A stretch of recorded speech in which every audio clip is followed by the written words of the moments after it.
ইসলামের যে আমলগুলোর কথা আপনি বলেন, এর পরিমাণ তো অনেক। আমলগুলো বলতে বোঝানো হয়েছে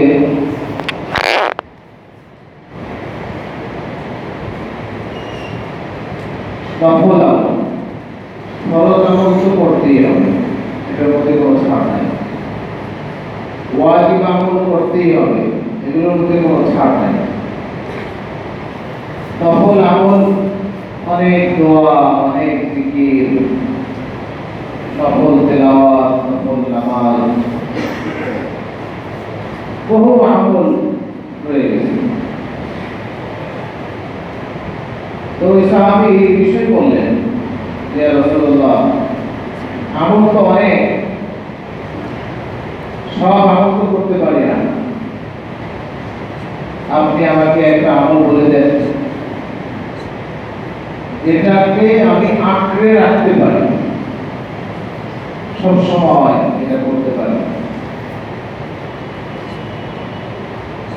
নবী করিম সাল্লাল্লাহু আলাইহি ওয়াসাল্লাম তাকে ছোট্ট একটা আমলের কথা বলে দিলেন।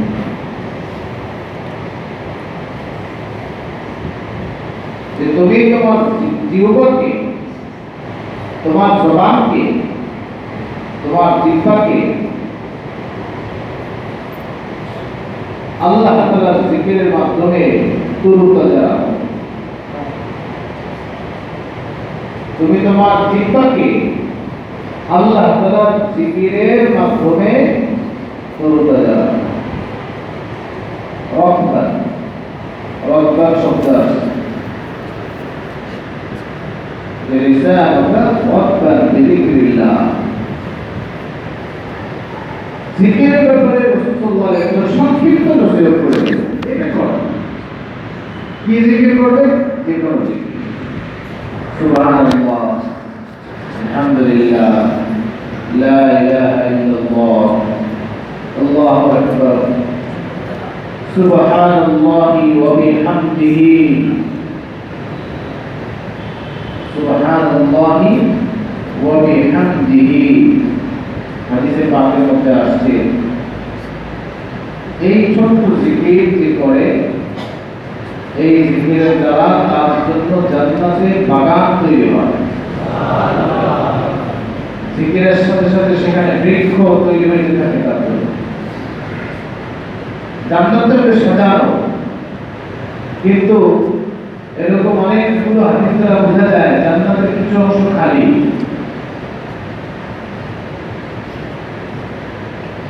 ওই অংশগুলো তার বিভিন্ন আমল দ্বারা সজ্জিত হবে।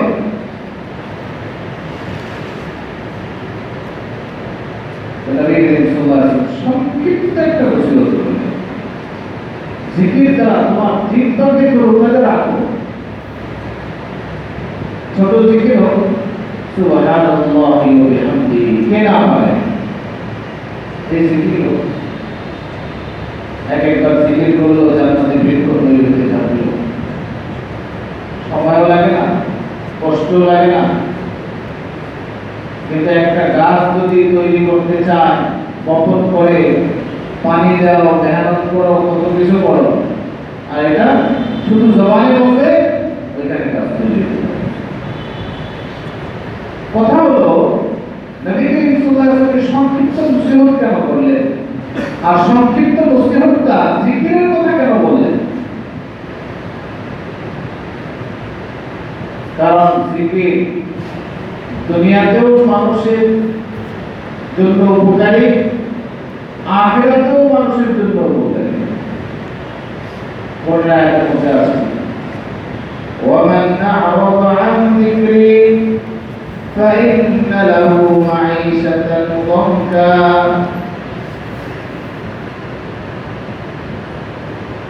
যে ব্যক্তি আমার জিকির থেকে বিমুখ হয়,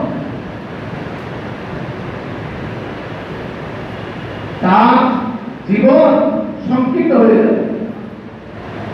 সংকীর্ণ, আল্লাহ তাআলা জিকির থেকে বিমুখ, জীবন সংকীর্ণ, সংকটময় জীবন যে চায় সে জিকির থেকে মারবে। আর কিয়ামতের দিন সে উঠবে অন্তর হয়ে, কারণ দুনিয়াতে আল্লাহ তাআলার জিকির তার দিলেও ছিল না, জবানেও ছিল না, সে তো দুনিয়াতে অন্ধ ছিল, আখিরাতে অন্ধ হইল। সংক্ষিপ্ত নসিহত কেন করলেন? এই আয়াত থেকে বোঝা যায় তার দুনিয়াও শেষ, আখিরাতও শেষ। দুনিয়া শেষ হবে কেন? আরেক হাদিসের মধ্যে আছে, আয়াতের মধ্যে আছে, ومن يعش عن ذكر الرحمن نقيض له شيطان। যে রহমানের জিকির থেকে বিমুখ, শয়তানকে তার জন্য বিযুক্ত করে দেওয়া হয়। শয়তান তার কাঁধে সাওয়ার হয়ে থাকে। শয়তান যদি সাওয়ার হয়, মানুষ কি মানুষের কাজ করবে না শয়তানের কাজ করবে? এই জন্য দুনিয়াতে যত ধরনের শয়তানি তৈরি হয়, এরা আল্লাহ তাআলার স্মরণ থেকে বিমুখ, জিকির থেকে বিমুখ। তার দিলের মধ্যে আল্লাহ তাআলার স্মরণ নাই, তার দিলের মধ্যে স্মরণ আছে কিসের? অর্থের, পদবী, ক্ষমতা, আত্মসাৎ, এগুলো স্মরণ দিলের মধ্যে। আল্লাহ তাআলার স্মরণ নাই। যদি স্মরণ থাকতো তাহলে তো সে চিন্তা করতো আল্লাহ তাআলার কাছে জবাব দিত, যাই করি জবাব দিত। স্মরণ তো নেই। স্মরণ থাকবে কিভাবে? আল্লাহ তাআলার জিকির থেকে সে বিমুখ। শয়তান তার কাছে সওয়ার হয়ে আছে। আর এই শয়তান যখন মানুষের সঙ্গী হয়ে যেত, না এমন সঙ্গী হয়ে যেত, ফাহুয়ালাহু করিম। করিম মানে হলো সঙ্গী হওয়া। সঙ্গী যদি খারাপ হয় তার পরিণতি। বাংলাতে একটা কথা আছে, সৎসঙ্গ স্বর্গবাস, অসৎসঙ্গ সর্বনাশ। তার তো অসৎসঙ্গ শয়তান আছে, আর মানুষের মধ্যে যত শয়তান আছে ওগুলো তার সঙ্গী হয়ে যাবে ধীরে ধীরে। আর দিতে একটা প্রবাদ আছে, আল জিনসু ইয়ামিনু ইলাল জিনস। যে যে প্রকৃতি, ওই প্রকৃতির জিনিস তার দিকে ধাবিত হয়। যে ভালো মানুষ সত্যের সন্ধানে তার কাছে আসে, আর যে শয়তান, বান্দাবাদ, ধোঁকাবাজ, তো ধোঁকাবাজই তার সঙ্গী হবে। সে দেখবে তার সাথে কত খাতির বিপদে পড়ছে, ওই খাতিরের লোক পালানোর করতে সবাই তারা খুঁজে পাওয়া যাচ্ছে।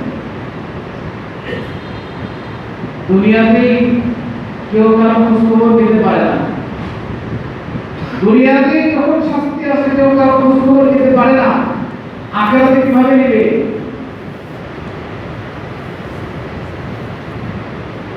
যারা আমাদের জুলুম করছিল, যখন বিপদে পড়ে গেল, কেউ কারো খোঁজখবর দিতে পারছে, কেউ কারো খবর দিতে পারছে, ভালো মন্দ জিজ্ঞাসা করতে পারছে। শিক্ষা দেওয়া দরকার। অন্যায় যেই কোনো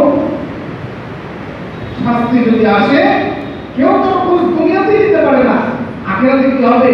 কোরআনের মধ্যে বলা আছে, আল্লাহিল্লাহু ইয়াওমাইযিন বা'দুহুম বিবা'দিন আদুওয়ুন ইল্লাল মুত্তাকিন। সেদিন সমস্ত বন্ধুত্ব শত্রুতে পরিণত হবে, তবে একটা বন্ধুত্ব বাকি থাকবে, সেটা হলো মুত্তাকি, পরহেজগারদের বন্ধুত্ব। এই বন্ধুত্বটা নেককারদের বন্ধুত্ব, আল্লাহ তাআলার সন্তুষ্টির জন্য এই বন্ধুত্ব,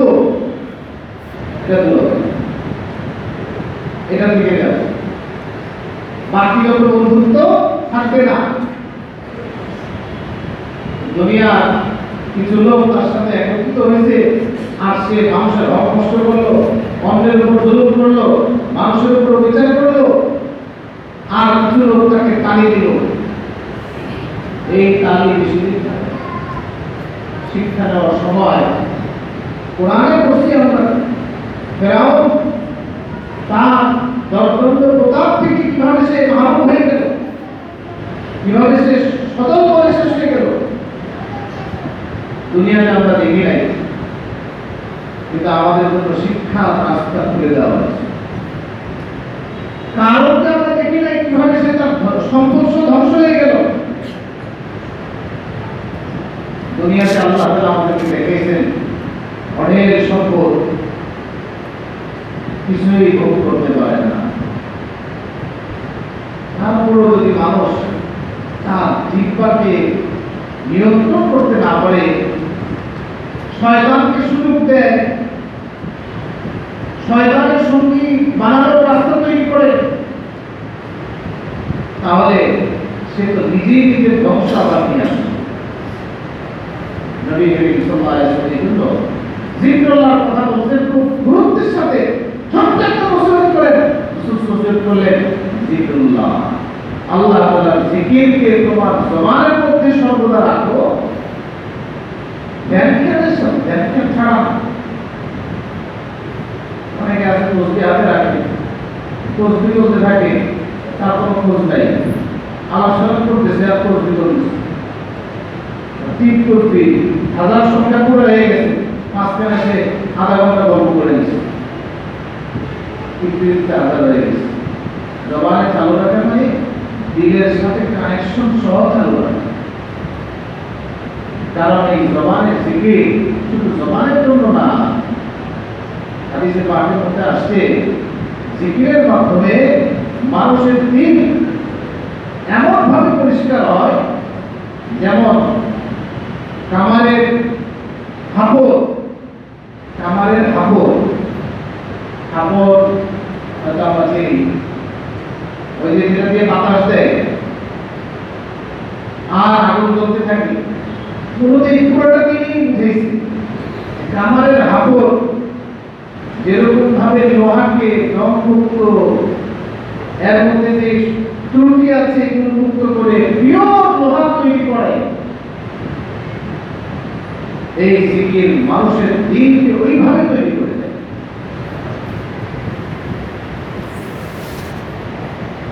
মানুষের দিন যদি তৈরি না হয়, যতই পরিবর্তন আসুক সমাজের সংশোধন হবে না।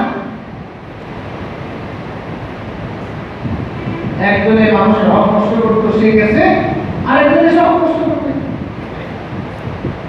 কিন্তু মানুষের যদি ভিতর থেকে পরিবর্তন হয়, আল্লাহ তাআলার ভয় তার মধ্যে আসে, জিকির তার মধ্যে আসে, তার দিলের মধ্যে এই কথা বসে যায় যে আল্লাহ তাআলার কাছে জবাব দিতে হবে আমি যাই করি। তার দিলের মধ্যে এই কথা বসে যায় দুনিয়ার কোনো পরাশক্তি আল্লাহ তাআলার ক্ষমতার মোকাবেলা করতে পারবে না, আমাকে যদি পাকড়াও করে কেউ ঠেকাতে পারবে না। তাহলে সে অন্যের হক মারবে, সে তো যে কোনো অন্যায় করার ক্ষেত্রে তটস্থ থাকবে, আর আল্লাহ তাআলা শাস্তি চলে আসে। তাবারাকাল্লাযী যে সূরার ব্যাপারে হাদিসে পাকের মধ্যে আসছে, যে ব্যক্তি প্রতি রাতে এই সূরা পাঠ করবে, আল্লাহ রাব্বুল আলামিন তাকে কবরের আযাব, কবরের ফিতনা থেকে হেফাজত করবেন। মাত্র 30 টা আয়াত, চাইলে মুখস্থ করতে পারে, 30 দিন লাগবে 30 আয়াত করতে, খুব বেশি কিছু। ওই সূরার মধ্যে আসছে আমিনতুম মান ফিস সামা আই ইয়াসিফা বিকুমুল্লাহ, তোমরা কি নিরাপদ হয়ে গেছো যে আল্লাহ তাআলা উম্মতদেরকে জমিনের মধ্যে ধসিয়ে দিবেন, অথবা আল্লাহ রাব্বুল আলামিন আসমান থেকে শাস্তি বর্ষণ করবেন? তোমরা কি সমস্ত থেকে নিরাপদ হয়ে গেছো? পুরা জগৎ তো আল্লাহ তাআলা নিয়ন্ত্রণে, তিনি যখন চাইবেন তখনই যা ইচ্ছা তা করতে পারেন। মানুষের দিল আল্লাহ তাআলার হাতে। এই দিল যদি আল্লাহ রাব্বুল আলামিন শক্ত করে দেন, অন্যায়ের পক্ষে কেউ তাকে ঠেকাতে পারবে না, কেউ প্রতিরোধ করতে পারবে। এই ভয় যদি থাকে সে অন্যায় করবে কি? মানুষের নফসের উপর দিনের উপর মেহনত করা দরকার। এজন্য কোরআনের মধ্যে আল্লাহ রাব্বুল আলামিন অনেকগুলো কসমকে বলছেন, قد أفلح من زكاها, সফল তো সেই ব্যক্তি হয়ে গেছে যে নিজের আত্মসংশোধন করেছে, নিজেকে সংশোধন করেছে, অন্তরের পরিশুদ্ধি করেছে, দিলকে সাফ করেছে। যদি দিল সাফ না করে জিকিরের মাধ্যমে, তেলাওয়াতের মাধ্যমে, নেক লোকদের সংস্রব গ্রহণের মাধ্যমে, তাহলে এই দিল বড় জালেম, এই দিল বড় নির্দয়। মানুষ সব কিছু চোখের সামনে দেখে আবার ওই মুহূর্তে আবার অন্যায়ের মধ্যে লিপ্ত হয়। দিল তো পরিষ্কার, দিল যদি সাফ না থাকে, মানুষ দুনিয়ার বিভিন্ন সুরত এক করে নেয়, সুরত ধরে, তার দিল যেহেতু পরিবর্তন হয় নাই, সুযোগ মতো আবার তার আসল চেহারা বের হয়ে যায়। দিল পরিবর্তন হয় নাই, সত্য তার দিলের মধ্যে প্রবেশ করে না। সময়ের প্রয়োজনে তার বাহ্যিকভাবে কিছু পরিবর্তন দেখা যায়, দিলের কোনো পরিবর্তন